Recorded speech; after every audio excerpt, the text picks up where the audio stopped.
ang ganda ng kulay talaga nito. Tsaka ayan, ganda ng mga kulay nila. Init. Ayan, hello beautiful and welcome back Everything Nice with me, Succulent Love at Adele.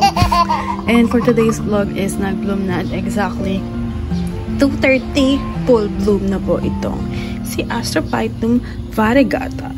So, look on the pistil, perfect. Perfect. Oo, ang laki ng kanyang Astrophytum, ng kanyang stigma, kaya makakapag-pollinate tayo ng ating mga cake.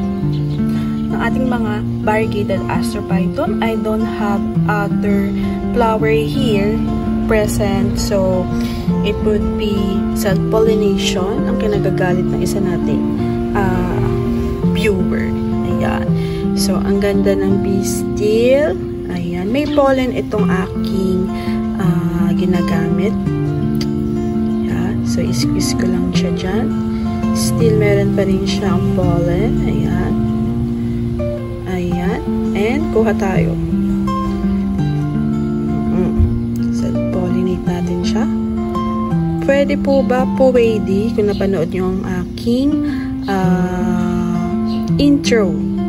Ayun. So, magsasave din ako ng kanyang pollen because there are some flowers ng Astrophytum to be pollinated soon. Madami actually. Natanggal lang yung iba kagaya sa vlog ko na nakaraan. Other successful pollination, self-pollination is the turtle astro. Hindi ko na binlag ito. But looking on that, siya ay nabundat. Ayun, nakikita niyo. Meron siyang parang bilog-bilog.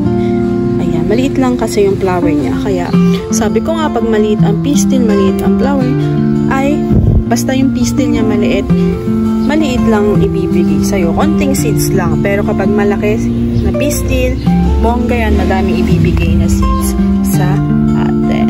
So, nakapag-pollinate na ako, mag-collect na ako ng pollen at ilalagay ko sa freezer. Freezer? Yes! Magsasave ako ng pollen para sa mga susunod na flowers is makakapag-pollinate tayo. So, that's all for today. Thank you for watching at Everything Nice with me, Succulent Love.